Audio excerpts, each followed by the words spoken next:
56 দিনের মাথায় গ্রেপ্তার করা হয়েছে সন্দেশখালীর শেখ শাহজাহানকে। মিনাখা থেকে গ্রেপ্তারির পর বৃহস্পতিবার সকালেই তাকে নিয়ে যাওয়া হয় আদালতে। আদালতে পেশের কয়েক মিনিটেই শুনানি শেষ হয় বলে সূত্রের খবর।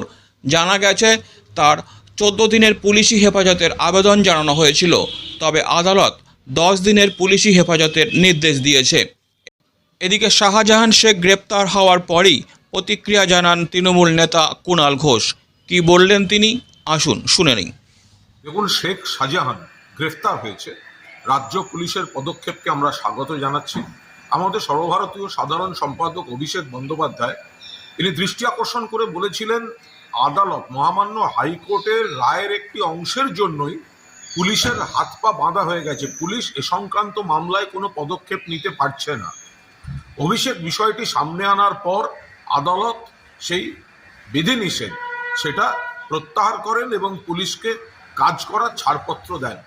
পুলিশ প্রশাসনের প্রতি আমাদের পূর্ণ আস্থা ছিল, ফলে আমরা আশা প্রকাশ করেছিলাম আত্মবিশ্বাসের সঙ্গে যে দ্রুততম গতিতে এই শাহজাহান গ্রেফতার হবে, সেটাই হয়েছে। এবার পুলিশ তো তার কর্তব্য করলো, এবার সিবিআই নারদায় এফআইআর নেমড শুভেন্দু অধিকারীকে গ্রেফতার করুক। অ্যালকেমিস্ট নিয়ে ইডি তদন্তে নেমেছে, অ্যালকেমিস্টের ব্র্যান্ড অ্যাম্বাসাডার মিঠুন চক্রবর্তীকে গ্রেফতার করুক।